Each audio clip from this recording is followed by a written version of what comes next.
The only thing you can count on in this industry is you have to constantly reinvent yourself. My name is Sean Donnelly, and I've been a creative director for more than 15 years. We're having real conversations with creative professionals where we're learning how they build, create, how they lead teams, and find meaning in their careers. Join us this series, Creative Direction. Today we're talking with Jef Tyler, a creative director with more than 24 years of experience. He worked at VMware for more than 12 years and now is the creative director at Cohesity, an AI data security company. All right, so what sparked your first love of creativity? Raiders of the Lost Ark. I just remember, like, that movie blew me away. To this day, it's still my favorite movie. Yeah.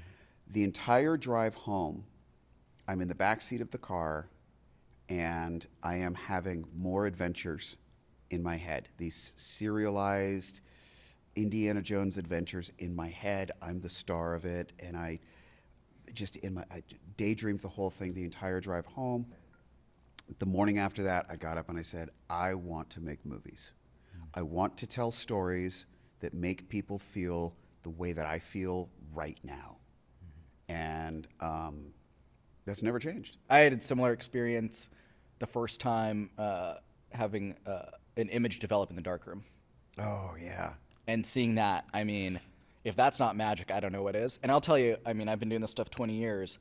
When I still look at an edit and there's music and sound design to an image, it's the darker, I have the darkroom effect. I'm like, this is magic. I'm getting goosebumps right now just having this conversation. Yeah, I mean, it's those magical moments of creativity that, because you can't put what we do in a bottle. I want to understand a little bit more of, like, what was your first creative job? How did you get in the door? So I never did college, and so I kind of picked all my stuff up along the way.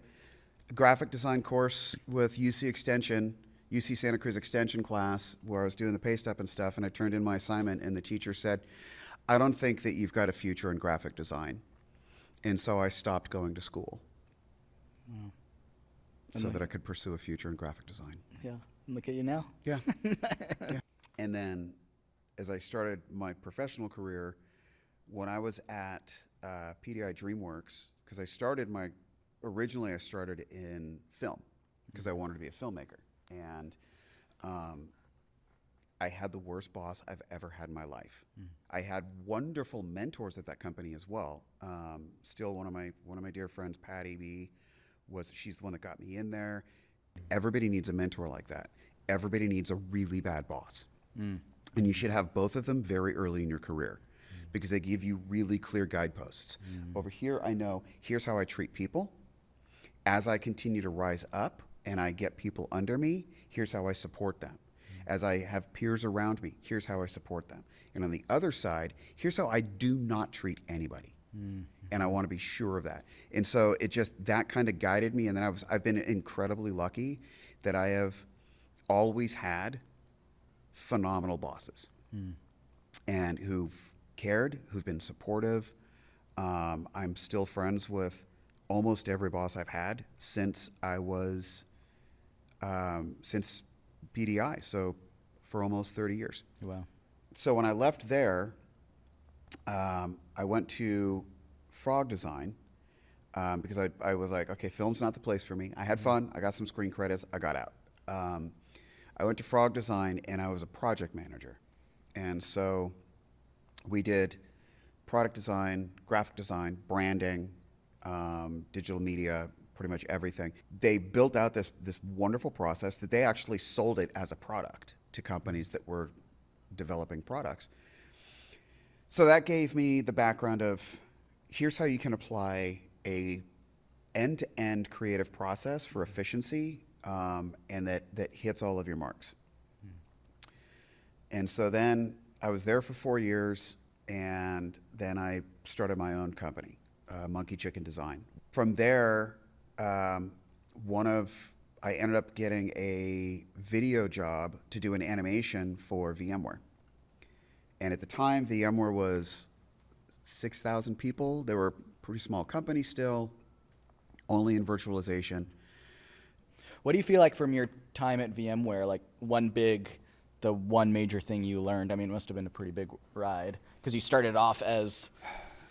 I started off as a senior designer, and I left as the creative director.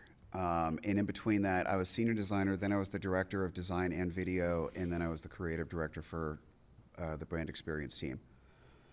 I think it sounds so cheesy, but the thing I took away from that was people, right? The culture there was fantastic. Everybody was supportive of each other. My last day as the creative director, I had 25 people under me. We had built that into an in-house agency that we had worked with big name agencies that I didn't like the work, and I said, okay, we're going to bring this in-house. And we took the work in. I would put that team against any of the top agencies in the world. And with that level of talent, there was no ego throughout the entire team. Everybody was about, all ships rise together, and we're in this. And that's what makes a company successful, when you've got people that are, look, I have my job, you have your job, right? I understand that you have stuff you have to get done to do your job. I have mine. Our priorities might be different, but let's work together to make sure that we set everybody up for success. And when you have that, yeah, it's great, because it's not just about me. It's about, the broader organism. Yeah. They announced the intent to purchase, and then everything had to go through regulatory approval. And so they said it's going to be at least 12 months before this closes. So we had a year of knowing that, like, Broadcom comes in, buys a company, strips it for parts, and then goes, and that if you lose your job, you're fucked. If you keep your job, you work for Broadcom, you're still kind of fucked. But when it first happened, like, the first thing I told my team was, like, they made the announcement, and I called a team meeting together, and I said, okay, so I want everybody to over the next week, crack open your portfolio, take a look at your resume. We have a year, right? Identify gaps in your portfolio. And if you find those gaps, we will make sure that you get those projects over the next year. Let's make sure that everybody is as marketable as possible, because somebody here is going to keep their job, but a bunch of us aren't. And so we have a year to prepare. Let's actually use that time. And so everybody actually had that opportunity to go and kind of look at their portfolio, and, I don't have any event work. Okay, you're on the next booth. Yeah. I mean, how do you go about, like, it must be wild being in a situation where you're, like, still supposed to perform and do your work, but you know that you're heading for this finish line, and the people who are in charge don't give a fuck about you. Yeah. Like, do you still put your full creative force into it? Or You do, because there's still, so the thing is, right, it comes back to that, making sure that everybody's marketable.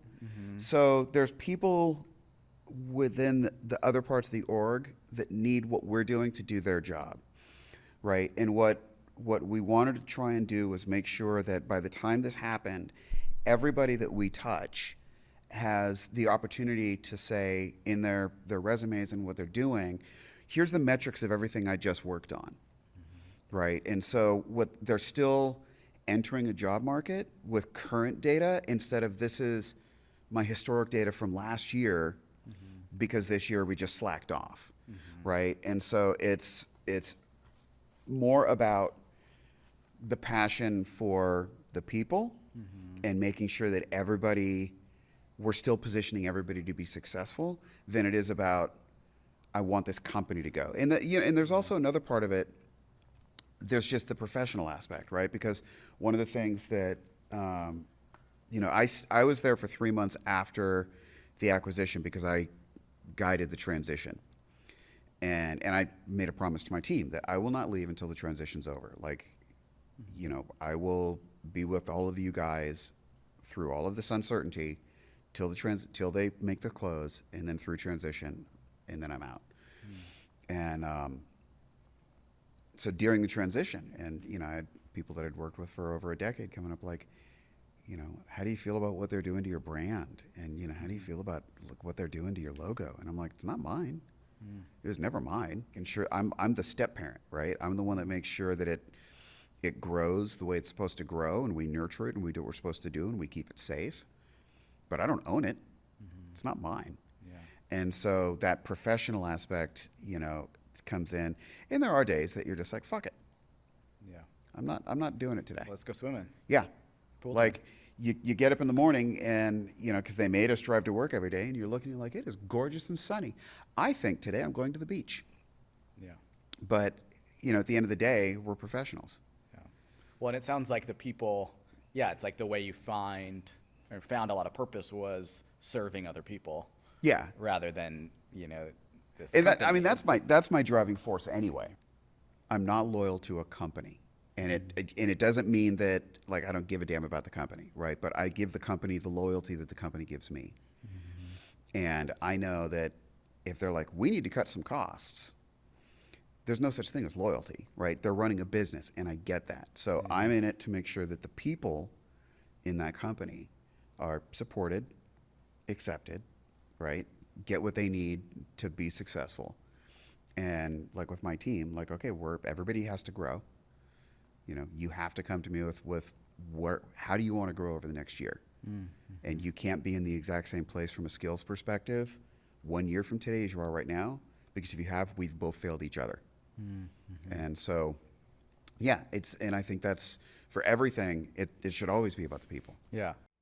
So when you were shepherding ideas through and you wanted to take a risk, or you knew this was the right idea, like in a organization like that, what was your process and way to make sure that you would get that idea through? When you're tasked with managing the brand, the first thing you do is look at a way of saying, well, I know we don't use humor, right? We've said humor is subjective and it's risky and we don't use humor. However, in this way it works with the brand because, and you tell your story of that, right? And when you're shepherding the brand, you can figure out how to dovetail that in and thread that needle. From there, I just need one believer, right? And if you can, you got to go in prepared. So there was a campaign that we did. We had a product called Skyline that came free with a bunch of our products, but people weren't turning it on, and we had really low consumption. And so we wanted to get something with that. And so their team came to us and we're like, let's get a little outside the box on this. We're going to go for humor, right? Part of it was we were able to build a business case to get this through because, number one, we were going through social. This wasn't going to go through our traditional channels. We need to stand out. We need to stop the scroll. The audience that we were going after were IT practitioners. They typically hate marketing. Don't market to me, right? So if we go with them and say, hey, here's all of these wonderful things this does, they're going to be like, it's marketing. I'm not even going to pay attention, right? So we have to go a different route. Then we did some outlines. Here's the concepts that we're thinking of. Here's what it's going to kind of be. Here's what we're thinking. Have the visuals and go in so that when we have to get the people to sign off on this, that we were doing it, we could say, here's what we're going to be doing. And they can see, okay, this aligns to that audience. It works within this construct of it stays brand applicable. Here's the guardrails that we're putting up to make sure we don't go too far in any direction, right? And I have enough that I can see. I don't need to make a mental leap to say, okay, this makes sense and I can go. And that last part I think is important when you're dealing with people who aren't creatives. A lot of people think, I'm just going to go and I'm going to pitch it and they'll get it. And they may not understand what you're doing. There's terminology that you have to deal with. There's, when you say something, I can tell you something right now and explain it in what I think is vivid detail. And in your head, there's probably an entirely different picture showing up, right? So if I can go and show it and do that, you have to help build those bridges and get people to understand what your final result is going to be, how it's going to be good for the business, right? And why, even though it's something you may not typically do, the risks can be small and they're outweighed by the potential benefit. Go in with a full package and you're much better prepared for success. I want you to take some risks. I want to go a little bit on the fringe edge of the brand, right? I'm never going to go outside of the brand. But I might fall on that feathered edge, right? But here's how we're going to stay safe. And you go in and give it to them in a way that they understand. Get one good believer who's going to be like, no, they're right. That's a good idea. And you're good to go. Yeah. And then as long as you have that win, you have the win, and then you have the confidence to do it next time. Every win you get builds what you're going to do for the future. And that's like same thing with team building, right? When you're trying to, I have a team and my team is viewed as this in the agency, and I want my team viewed as this much bigger thing, right? Land one of those projects that shows that bigger thing so that you can go back and say, this was done by this team. And then somebody else believes, right? And when they're like, well, we want to do this, and who's the agency that we should work with? Well, here's what my team did. And they see that and they're like, oh, that's awesome. I want to use your team. Now you've got two, right? And then as that starts to go, and then the next person sees it, and then pretty soon you're the agency of record. And now you're that in-house agency that you always wanted to be. Every success builds, and every success should be used as a tool to build. Yeah, and it starts with like, I really appreciate what you said about like not going outside the brand, but like feathering the edge of the risk, because then you're going to stand out in the sea of creative folks that people know and like, whereas like this feels different. It's when it feels too safe. I mean, that's the thing that's so interesting about this work is if you're not constantly flexing your muscles, you're atrophying. You're dead in the water. Yeah. You have to be always. I don't know if people can say that for every career. It's the only thing I've really ever done professionally, but it's like you have to be constantly engaged in flexing that muscle and thinking about how to tell a story differently or in a new way and like put your full heart and soul into it. Yeah. Because if you don't, it shows and it becomes generic, and then, then what? Then you're. And making it extra fun is while you're flexing those muscles of how do I constantly grow and make this, figure out new ways of doing this, you have to be on top of the tools that enable you to do it. And I think and again, I've been in a creative career for 3 decades, so it's probably like, I think probably healthcare is going to be similar, but I don't know a lot of other roles where the tools change so quickly and so drastically and so consistently. I'm curious, like, what do you feel like are some of the brands or projects or stories you've seen out in the world that you feel like they really nail it? Those are those brands. You can use B2C examples, but I'm really curious if there are any B2B that you feel like, wow, the way that they tell stories, approach stories, the way they're taking it on and telling stories holistically is different or is really making an impact. B2B is still getting a grasp on what storytelling is, right? B2C traditionally has known what storytelling is for a long time. B2B is still getting used to, no, you need to tell a story, right? What you need to do is you're selling this product is talk about here's your situation, here's the impact and the benefit of what can happen if you address your situation this way, right? Tell a story. B2B is still struggling with, but we have to put in the specs. Yeah, the stats. We need more numbers. The stats have to be there. Just tell them what it does. Yeah, you didn't mention the product. You have to mention the product, and there's so much of no, right? Like there's a phenomenal ad that Nike did that the whole thing is from the perspective of like we as athletes, and the storytelling and the voiceover in this commercial is like, the success that we have as athletes and the struggles that we have as athletes. And it ends with a swoosh, right? But nowhere in there are like, and those struggles are made easier because of these shoes and these sweatpants. Yeah, absolutely. Right? And, it is.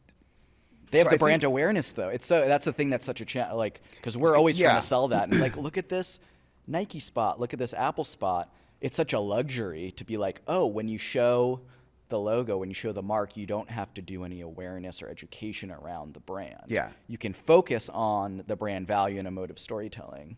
And that's where you get to, like, that is That's the dream. That's like the luxury. Yeah. It's such a luxury. Yeah. Like, to be able to focus on that. But I think the approach, right, I mean, let's look at Liquid Death, right? So Liquid Death, killing it in the beverage market. Pure brand. Right?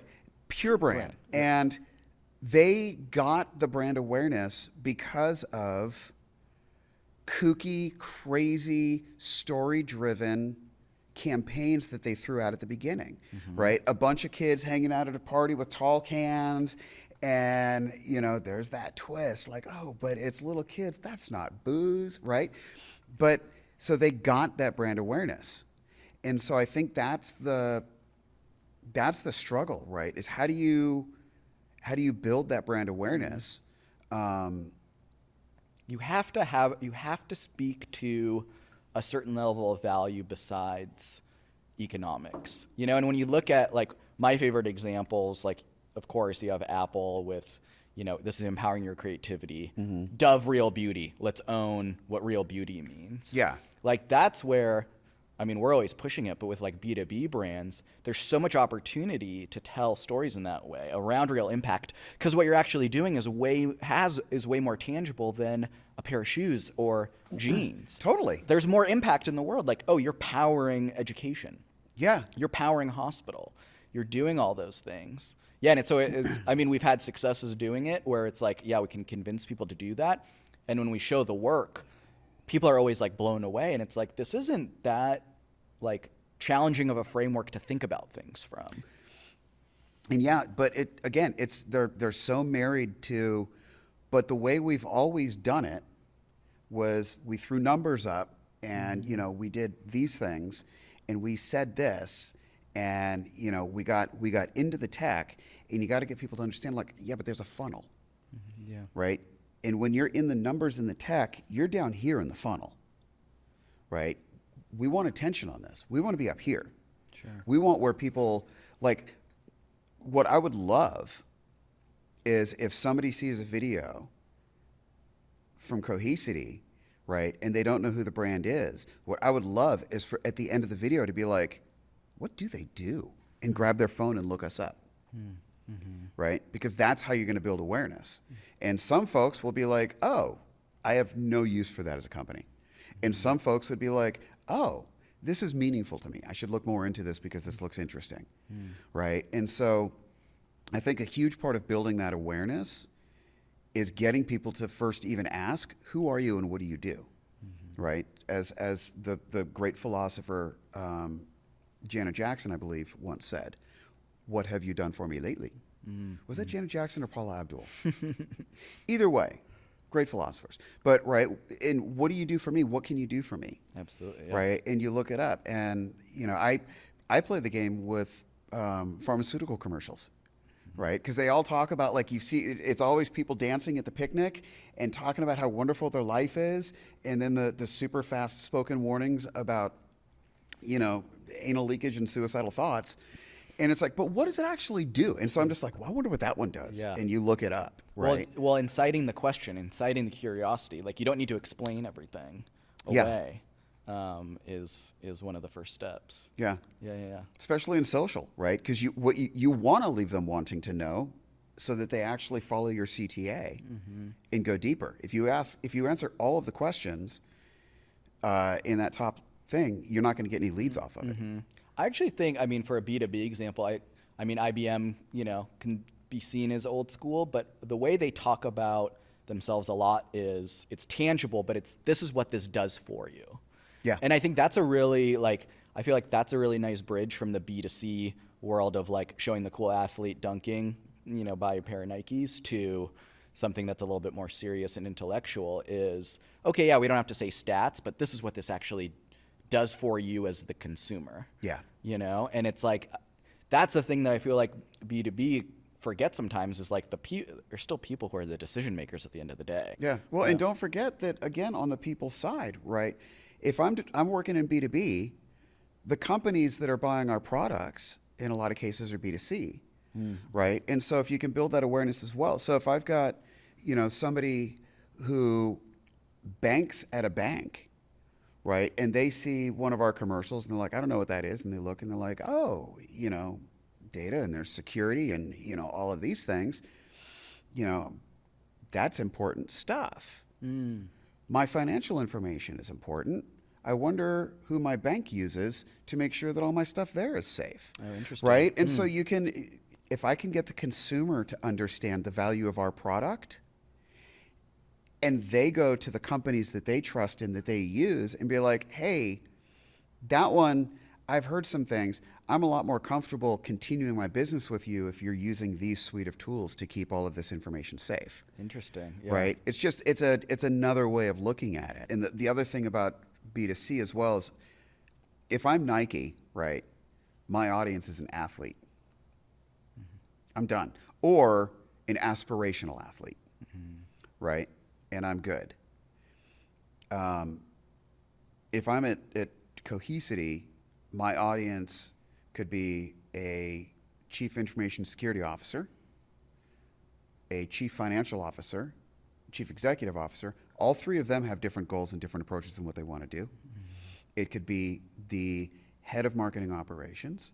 It could be the head of, you know, down in other security divisions. It could be the IT practitioners. So you've got all of these other audiences to think about, where B2C just kind of, it's simpler. So simple. Yeah.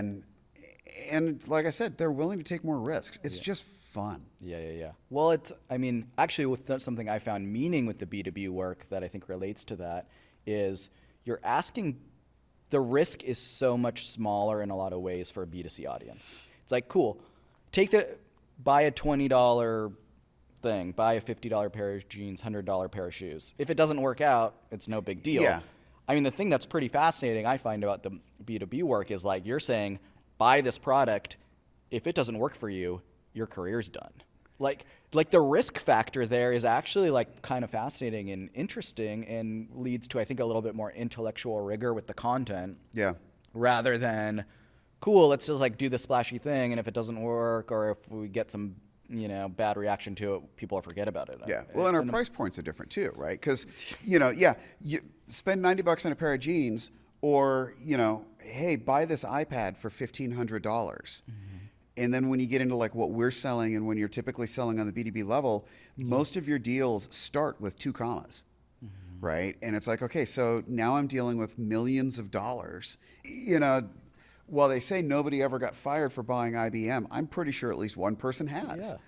And, you know, there's so much on the line. And it's like, and these deals also aren't like, well, once you buy it, then, you know, you're done. It's an ongoing deal. Yeah. Right? It's an engagement that's like, this is for at least the next year. Yeah. And then you move on. But that's why I think the foundation of what you stand for is so important. Because like, whenever I go back to the ideas of creating a human impact, emotive storytelling, narrative storytelling, like those foundations that I fell in love with and feel like I know pretty well.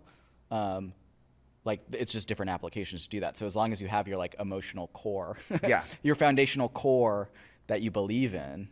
Yeah, that's the seed.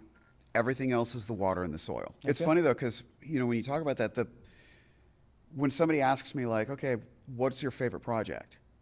It's always the ones that are those slightly riskier, that just hit in the right way.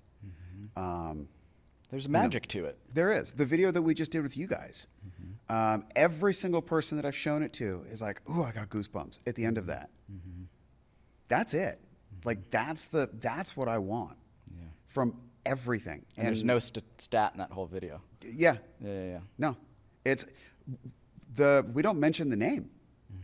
The name is on the end when it comes up. But yeah, and it creates a question. You know, that's like one of the things that's so important of storytelling that I find sometimes is hard to communicate to left brain thinkers, is it should incite curiosity. Yeah. Like, when we've had projects, we're in a, like, rough cut phase, and they're like, that was so good, but I want more. I'm like, congratulations, we're done. Yeah. That's like, that's what you want. Like, if that was your reaction, like, that's a hard thing to do. Yeah. then stop there. Yeah, we're and you're good. If you have no questions, if you get to the end and you're like, I am satiated, that was wonderful, then we're done. That's not right. If you're running a restaurant, that's perfect. If you're marketing, you are a step short of being done on that. Mm-hmm. Jef, man, thank you so much for being here. Any last wisdom you want to impart on whoever's watching this? The mantra that I always go for: be nice to people, always assume good intent, and if there's change you want to see in the world, then be the start of making the change happen. And that is at the job and everywhere outside of it, right? Because we get one trip around this blue ball. And if it sucks, stop what you're doing and get out. And I don't ever want to I want to go to my grave where my tombstone can say, nobody ever quit because I was their boss. Something I've really gained from listening to you today is, I think one of your secret sauces that's made you successful is empathy. You know, like very empathetic to like a brand voice and the needs of a business. And also like really empathetic to the people who are in your charge, which is, it's pretty amazing, man, because that's Thank you. not very common, Yeah, I think everybody should have it. I'm a huge fan of leadership roles having empathy. And I think that more leaders also need to be transparent in their weaknesses. Yeah, thanks for doing this with us today. Thanks for having me. Yeah, it was a It's been blast. Yeah, cool to get to know you more. Yeah. Cool.